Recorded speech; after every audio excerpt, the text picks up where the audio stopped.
Hi all, I'd like to talk about an opening today against one d4, which will give you a lot of fun, and I've had a lot of fun with it, both at blitz chess and also at rapid chess, and I've even tried it even in my club over the board games at longer time controls, like 40 moves in an hour and a half, etc., or 35 moves in an hour and a quarter. So I've used this gambit, even in longer games, but I think the emphasis on this video is primarily as a blitz chess weapon, or even faster time controls like bullet chess or 2-minute chess.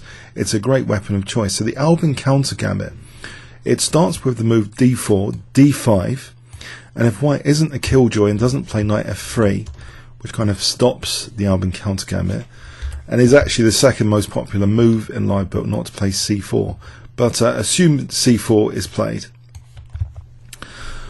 Okay, we don't have to just play the Slav defense or the Queen's Gambit declined or the Queen's Gambit accepted. There's also some other unusual moves, and actually e5 is the fifth most popular. The fourth, by the way, most popular was knight c6. So we're looking at e5 today. This is the Albin Counter Gambit. So with this, white is offering that e5 pawn and breaking up white's pawns. White temporarily, if he takes this, and we're looking at the accepted, taking here, because if taking here is not really accepting the gambit, so this video will focus on accepting the gambit with d takes. If cd, then black hasn't actually gambited a pawn, so it's not really testing it, and this is a very nice position if d takes here. Okay, although yeah, technically black is a pawn down here, there's great compensation, it's double pawns. We're going to play things like bishop f5 and castle queenside. This is just a very nice position for black. So by accepting the gambit, what I mean by that is not cd, but actually d takes e5. This is by far the most common move. So d takes e5. Another move passive which we're not looking at is e3. This is not accepting the gambit. So d takes e5, and black now plays d4. So this is the idea, to play d4 here. So white has the double pawns. This pawn can be a real menace and quite useful for black. Also, you notice c4 could be potentially attacked later with bishop e6. That's something to bear in mind as well. So this situation here is quite dynamic, especially for blitz chess. It's quite interesting. So the main line is considered to be knight f3 here. Now, if white plays, okay, let's have a look at the pitfalls here, especially for blitz chess, if white isn't careful. So on live book, if white plays e3, then we have here, let's put on an engine blitzer, the Lasker trap bishop b4 check, and already black is doing very nicely after this move. If knight d2 here, then black can take on e3, and this is nice for black, and this is discussed in a trap video on the channel, so I won't go into detail on that. But the most spectacular line within this trap is when bishop d2 is played. Black can actually play here d takes e3, offering the bishop on b4, because we have e takes f, and if king takes now, then we take the queen on d1. So this is a trap variation within this gambit. And if king e2, we can actually, guess what, in this position, we can under-promote a knight check to win our piece back. And this can be a total disaster. For example, taking here, we can win the queen, bishop g4 check, ouch. So the natural move, and that's why it's, I suppose, good for bullet and blitz, e3, we can immediately equalize or be better with bishop b4 check. Also here, to note here, after d takes, white does best not to take here. If takes here, then again we get a small advantage black with check queen e4, so hitting the rook.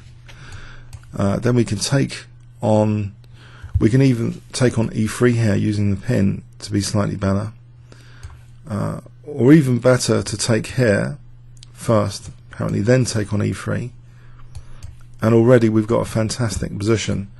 So yeah, we can look forward to this trap system, but it might not happen. So that's why theoretically here e3 is hardly ever played, because of this bishop b4 check. So the critical test is to play knight f3 now. That's the most played move. But there's also a3 is 28 games, e4 is 16 games. Let's have a look at the main line. So knight f3 is the main move. What we can consider the main line of this opening. Now here I have experimented with c5. In live there's only one game with c5, and the problem with c5, even though I've won games in blitz chess with it, is that it is severely weakening these light squares. You look at these light squares, it's quite committal, especially d5. If white later fianchettos, often d5 is a problem. There's other problems as well. White can undermine, and generally, the light squares across here can be pretty bad. And I've played this because really white sometimes still has to improvise in blitz. So even c5, it's an interesting try, because white might have been looking forward to e3, and the point of this c5 in blitz chess is here. After knight c6, say takes here, you still have got this central pawn, but white has very nice light square grip, and of course this is better for white. And actually I should really stop playing this, but it is fun to even play this against lesser opponents. You can get away with this on blitz chess, or I've discovered that here you get this central pawn and also potential f-file pressure. And if white's not careful, this could be an annoying pin. So say white plays h3, but with careful play, white does have good light square grip, and there's a pawn up, of course. So it is very, very dubious. But as a blitz weapon, even here, sometimes I've been getting a good game. Maybe put a knight here, bishop here, and sometimes getting a good game especially against lesser opponents. But it's not really to be recommended. It's a really bad habit of mine when I do play c5, and I often regret it. So the main move here is actually not to support the pawn with c5. That's a bad habit of mine. Is actually to play knight c6. Actually, Wiki has a mention of c5 as indicating it allows e3. I mean, this is true as well, because we've also extinguished our bishop b4 check. So while e3 was kind of very easily for black to get even an advantage with bishop b4, we've stopped it being a legal move. So e3 biting that pawn chain here. This is also unpleasant. This d pawn. Maybe white can build up the pressure here. But yeah, generally this position, as previously mentioned, this is just comfortable for white. Okay, so yeah, we're looking at knight c6 then as the main move here. So we've still got potentially, if later we need c6, we've still got that c pawn ready at base to control the d5 square later, which might be handy as well. But we've also, we've accelerated our queenside developments, you'll notice here. And often we might even be trying to aggressively castle queenside. So let's have a look here at some ideas. Now in Livebook, the most common move here is g3, 395 games. There's a3 with 244.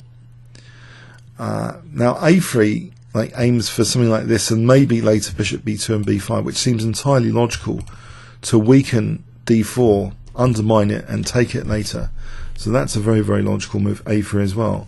There's also knight bd2. So all of these fifth moves, 5g3, 5a3, 5 knight b2, that's 80 games with that. These are all pretty dangerous. A lesser move, 5 games, then we go to bishop f4, 2 games with bishop g5. But I think our focus should be on g3, a3 and knight bd2. a brief touch in this video.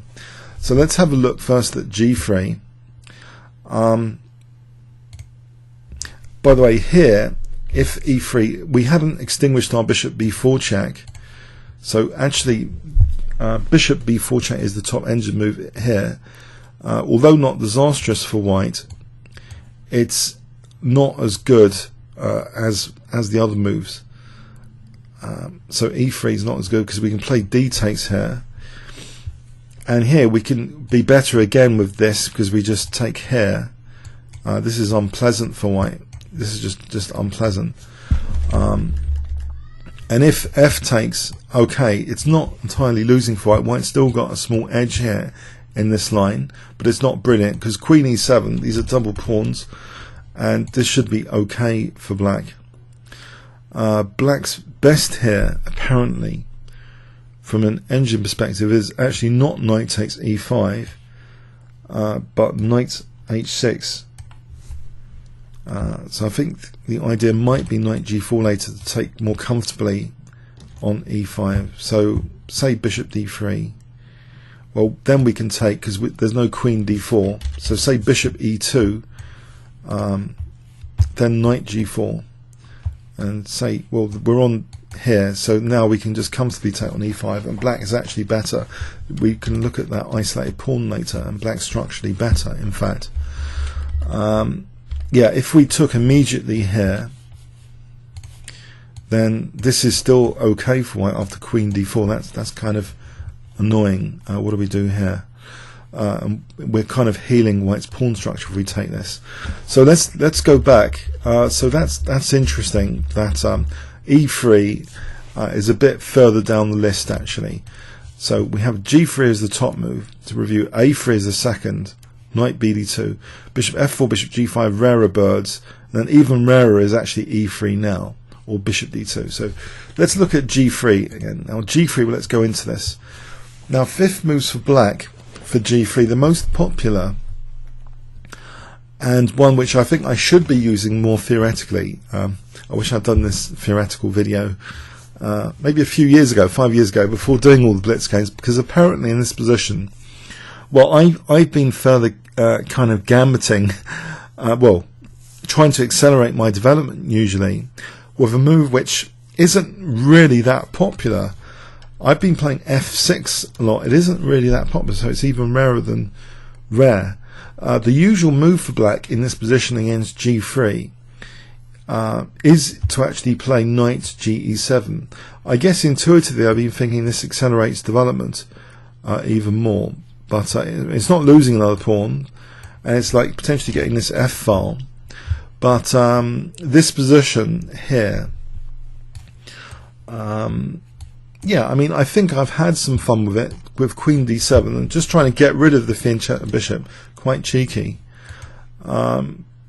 This kind of position, though, can be quite dangerous if A3, because the problem is if you play A5, you don't really want to castle queenside later. You're going to be castling on the king side usually, and yeah, this is still uncomfortable because look at white's light square grip. The C4 pawn is marking out D5, but also the E4 square is pretty good, and knight H4 later is actually going to be a pain sometimes as well. Generally, this position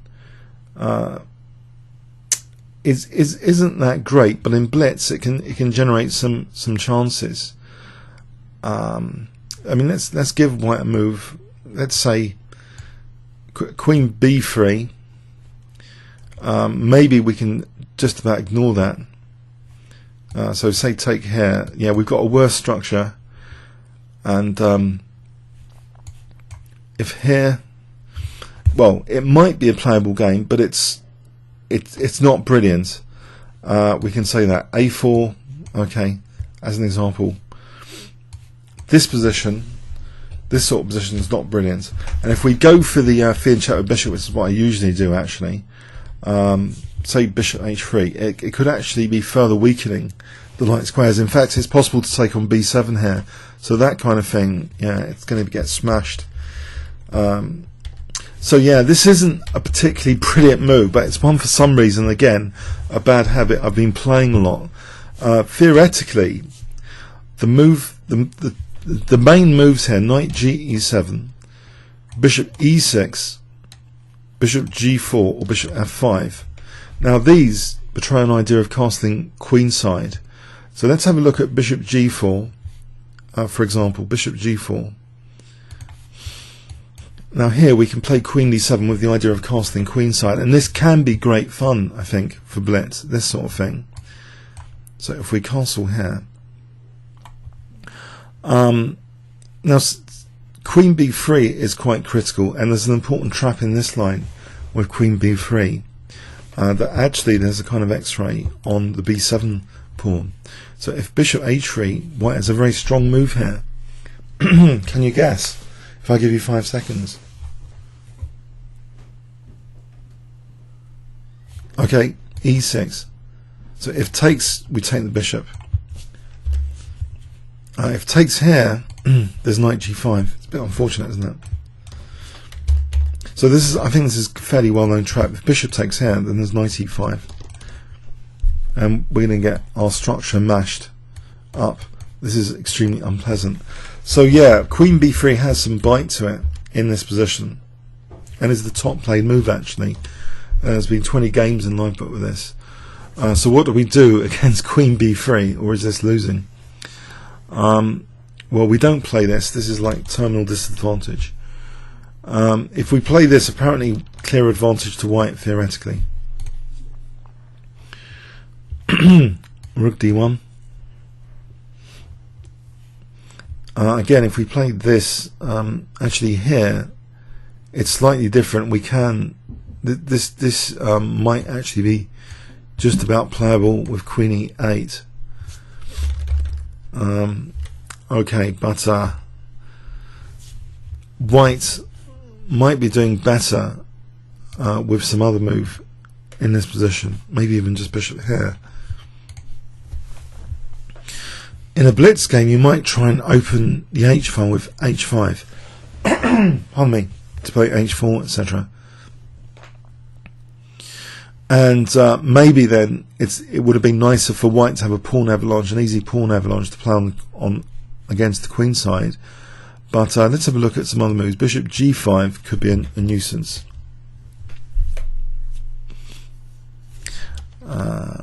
So what do we do here? We've locked down, white's locked down on h4. It doesn't look particularly sound. In fact, I mean, say something like this. Maybe even knight takes d4 is happening. Ouch. On b7.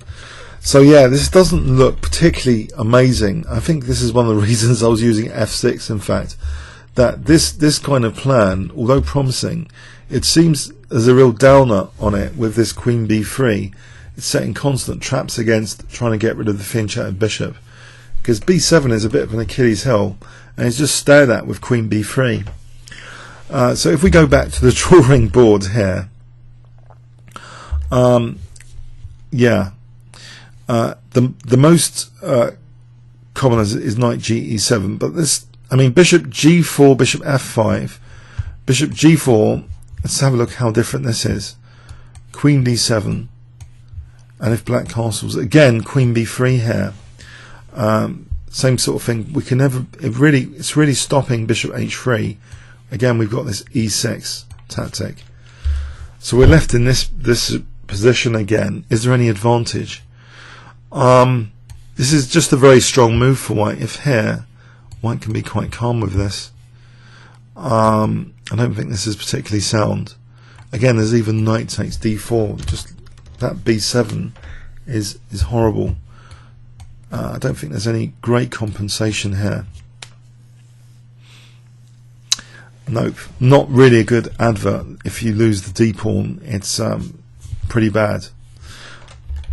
Okay, so any bishop move with the intention basically of getting rid of white's fianchetted bishop doesn't look particularly amazing. So the most common move with 221 games here is knight ge7. So bishop e6, bishop g4, bishop f5. Bishop c5 doesn't seem to do much. It has been played only rarely. So let's go with knight ge7. I think it's got two features. One feature is knight g6 and the other is knight f5, if we need to protect d4, that could be handy, but knight g6, if we want to try and collect back our pawn, that could be handy. White usually plays bishop g2. If bishop g2, now the usual move is knight g6. And the fascinating thing for me in researching this video is this move bishop g5 here, that actually, and this is an important consideration, that from an engine perspective, there's one move here which is actually really good and logical, and there's another move which doesn't make sense. And the move you might naturally want to play is bishop e7. It doesn't make sense in the position because white's got the pressure on d4 in this particular position. So bishop takes e7. This is unfortunate. Takes here. Ouch. And if knight takes, and we just wasted time, white's getting even more time to potentially gang up with knight b3 on d4. So the move here on bishop g5 is queen d7. There's been 71 games here. So black is still interested in knight takes e5 here, potentially. And white's most common move, in fact, in this position, is not to give up the pawn lightly, but exploit the fact that for the moment, black has to hold d4, right? So the usual move in live book, well, it's a toss-up really. White usually either castles or plays e6. Now on queen takes, then knight takes d4. So the point of this though is seen on f takes. Black's light squares here are particularly evidently weak, these light squares. So white seems to be with a very pleasant position. Queen f5 could be annoying, potentially with e4. That could be a loose piece. And actually there seems to be 8 games with bishop c1 here, retreat, because the light square damage has been done. It also gives g5 for the knight now, so it's indirectly stopping e4. If e4 here, knight g5, and that light square pawn is an endangered species here. This is just dropping off, and then white's also threatening horrible things after that. So yeah, bishop g5, queen d7. So e6 is a bit of a menacing move. Black does usually take here, so castles e5, bishop c1. So the move here, usually, not e4, is bishop e7. Now knight b2, you see that light square grip, and this is a big downside of this kind of gambit here, that even though black has got the pawn back, this light square control, when grandmasters are playing white, has shown good games for white generally winning. It's a really unfortunate light square grip. For example, here, well, it looks visually an unfortunate grip. In fact, the engine in this position, and this is quite a common path, well, for quite a while if we go back. But the engine evaluation on, let's just promote this, bishop e7, we're going to promote this as a main line here. Knight bd2. It isn't actually that bad from an engine perspective. The engine seems to think black is okay. Now, there has been a game apparently with knight e4, and the engine indicates b6 here. So with some ideas, like let's follow through the engine path. So knight e1, queen e8, c5 say, bishop e6, knight d3. So white has a nice light square grip, it seems, but it might be playable for black, this position. So I mean, we did get our pawn back basically, and it might actually be a little bit playable here. Visually it's kind of unpleasant to have that blockade on the light squares, that perched knight there, but maybe black's got some ideas of pressurizing the knight later with queen c6 or queen f5, for example there. b4, maybe, yeah, queen c6. Yeah, it can be an interesting game.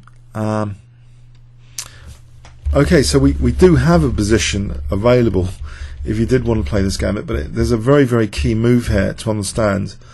Not to play bishop e7, but they awkward look. I mean, it looks a little bit awkward to play queen d7, but it's not the end of the world. If white castles, the live book goes like this: h6, kicking the bishop, then getting our pawn back, so it stops really being a gambit at this point, but rather potentially a light square concession. But here again, the engine point of view from this position is that this is okay. If the queens come off, we can gambit here maybe, but we've got some compensation in this position. We've got some compensating pressure maybe here. This isn't so clear. We can even consider d3 apparently. So this isn't so clear. You know, bishop c5 on the way. Black might even be better here by now with things like bishop c5. Yeah. So this looks as though there's some compensation. So let's just go back there. That's probably why this move is very popular. Knight ge7 is the most popular move. We can consider this carrying on the main line. Yeah, the bishop moves to get rid of the fianchetto. It seems queen b3 refutes a lot of those ideas quite neatly. So just to recap on that, unfortunately this idea is a bit risky because of queen b3. It's a very, very strong move. Even if white doesn't do that, other moves are also quite dangerous like this. I think with the idea of quick b4 again, trying to hammer b7 quickly.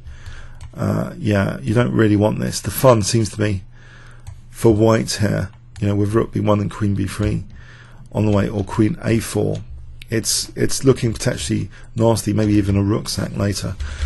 So yeah, this does seem a bit dubious to try and castle queenside. I think against lesser players on blitz it might work if they're not aware and not using the weakness of b7. That sort of stuff might work, but generally knight ge7 here is the most played. If we look at other moves here, a3, again knight ge7 is the most played, 114 games compared to the other alternatives, because we could be running into a ready-made queenside attack if we try and castle queenside. Say white plays that now, knight g6, bishop g2, we can actually get back our pawn here, and this should be fine for black. This position,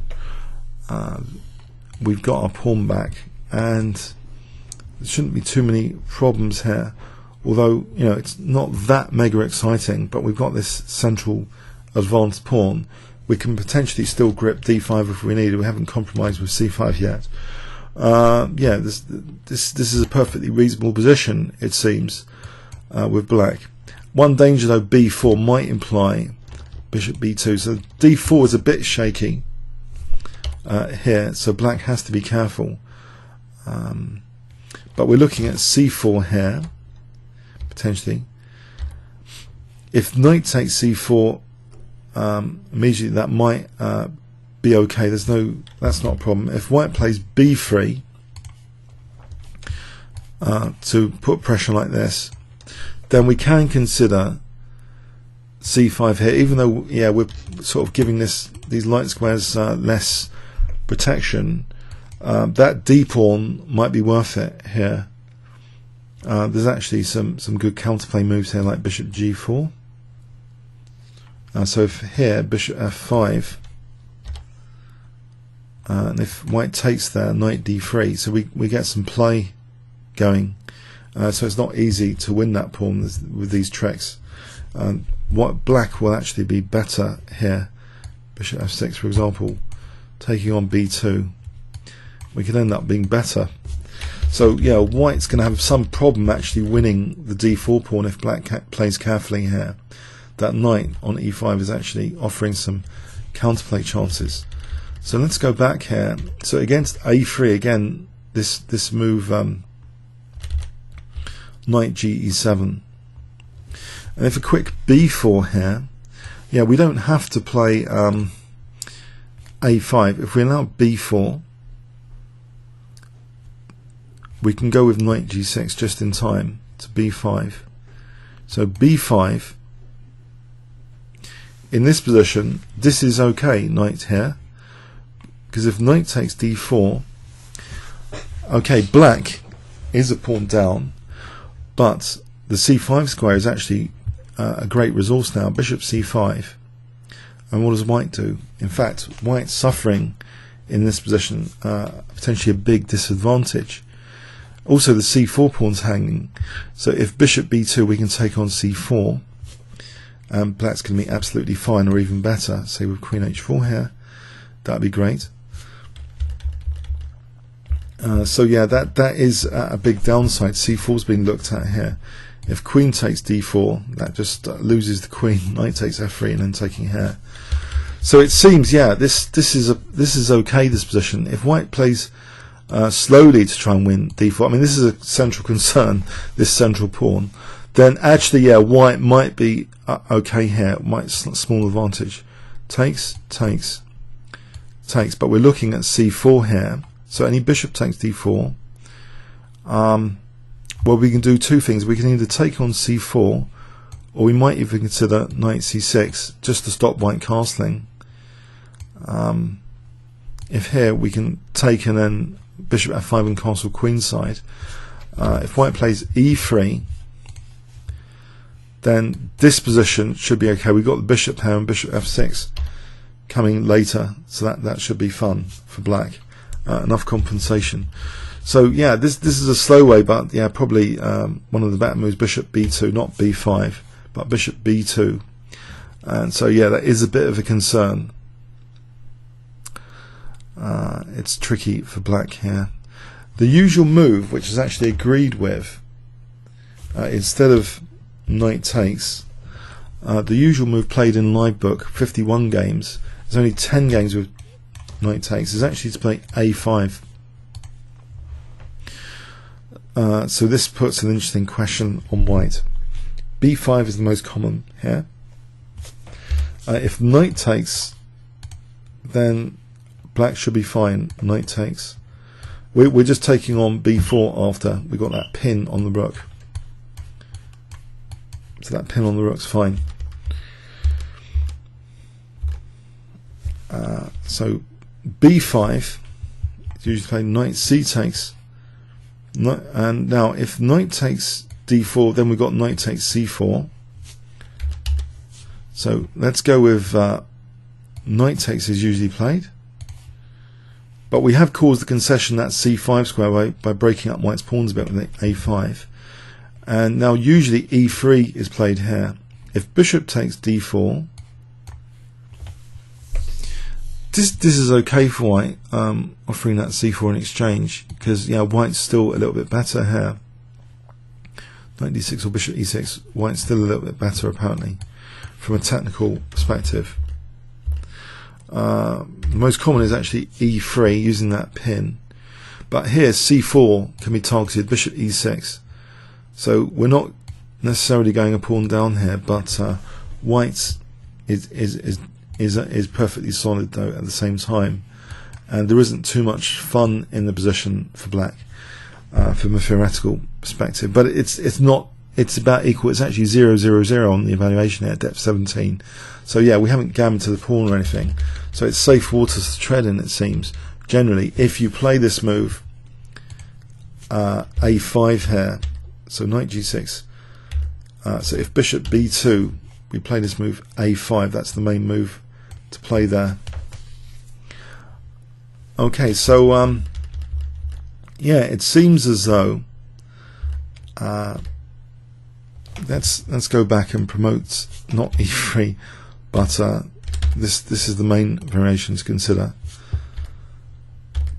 So not c5, but knight c6. This is the main line we're promoting to have a look at here. And not f6, but knight ge7. This is the key move, knight ge7.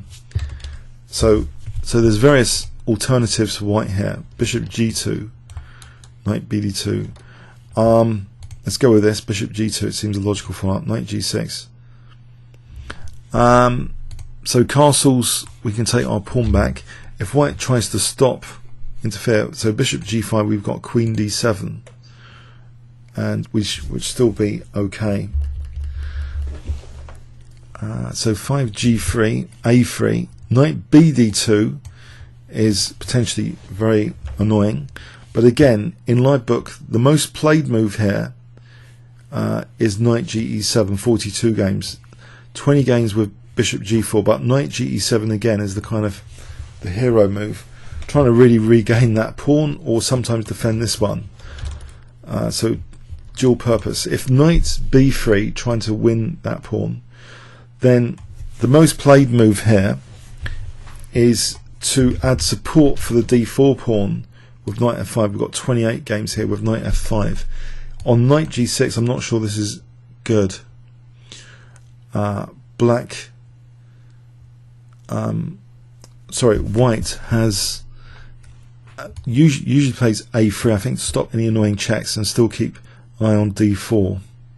But the engine is suggesting this is potentially good for white as well. If takes e3, I mean white's got a pleasant enough position. Usually players with white apparently play the cautious a3 and welcome this with takes and queen d4, queen takes d4, and this is a slight advantage for white. In fact, the engine is not really even that keen to play knight takes c4 here. Apparently this is increasing white's advantage after e4, e5. This is a nuisance. So actually here, bishop d7 with the idea of casting queenside. I mean, there might be a tiny bit of play for a blitz game, that could be good enough, you never know. But yeah, a3 is a pretty annoying move there. So let's have a look at this. So knight b3, knight g6, a3 is really annoying. So probably for this reason, here knight f5 is the most common. So in this position, white has a sharp move here though to gain a tempo and stuff, or dislodge black from stopping black's casting rights. White can play e4, 7 e4. There's 18 games of this in live book. The knight really doesn't want to go back here or anything.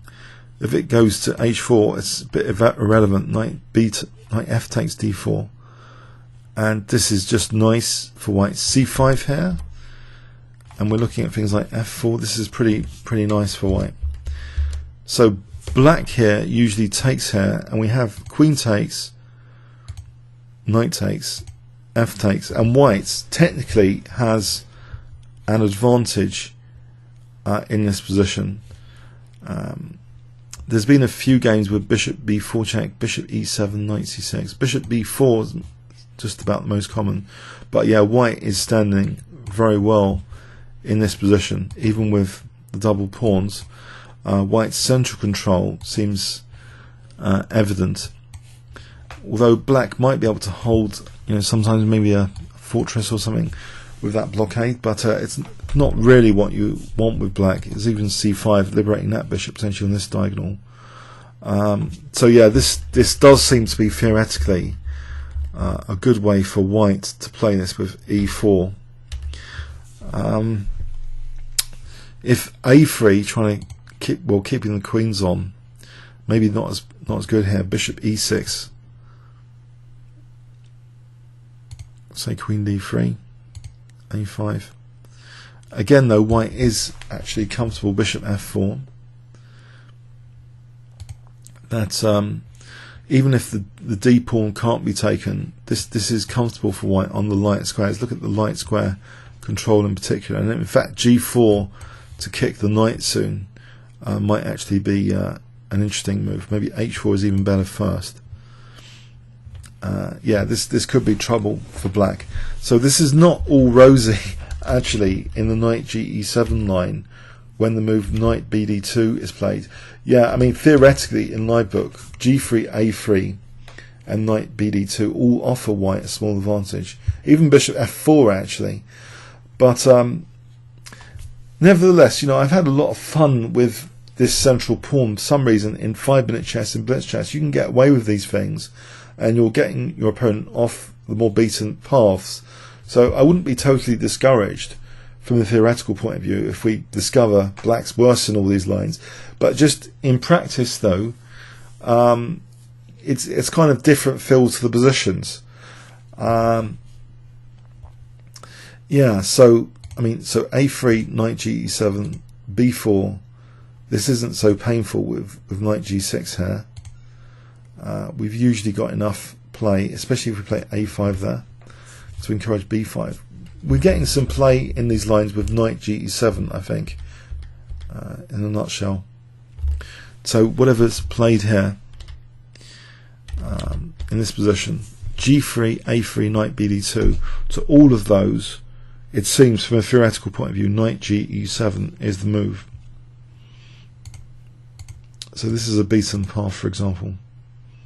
Castle's getting the pawn back.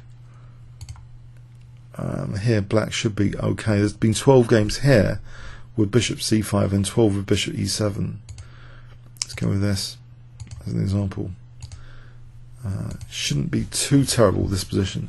The engine view is only like less than half a pawn advantage for white in this particular position. Okay, yeah, this is all the dark side of the stuff, but say now let's go back actually and look at in bullet chess. You know, you might be pleasantly surprised that often, pardon me,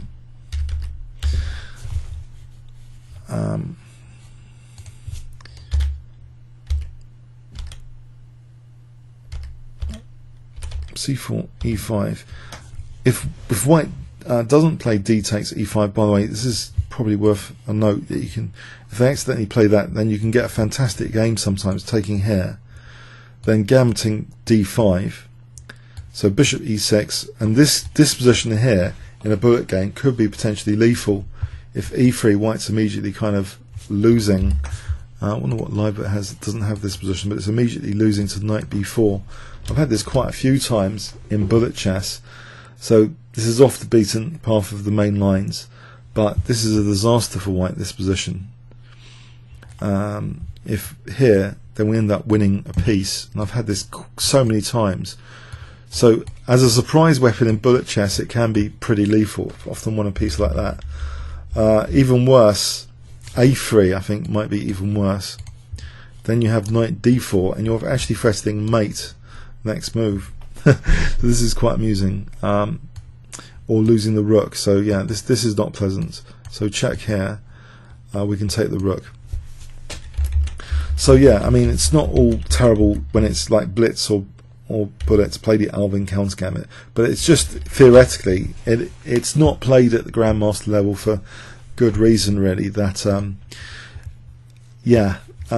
white does get the advantage with some key fifth moves here. Not e3, avoiding e3, just plays g3, a3, or knight bd2, and yeah, sometimes black can get the pawn back and get some dark square play, but yeah, the compensation is frankly nebulous. But I thought I should do this video just from a theoretical angle. It has enlightened me a bit. I hope maybe you might try it out sometime in blitz just for fun. Okay, comments or questions on YouTube. Thanks very much.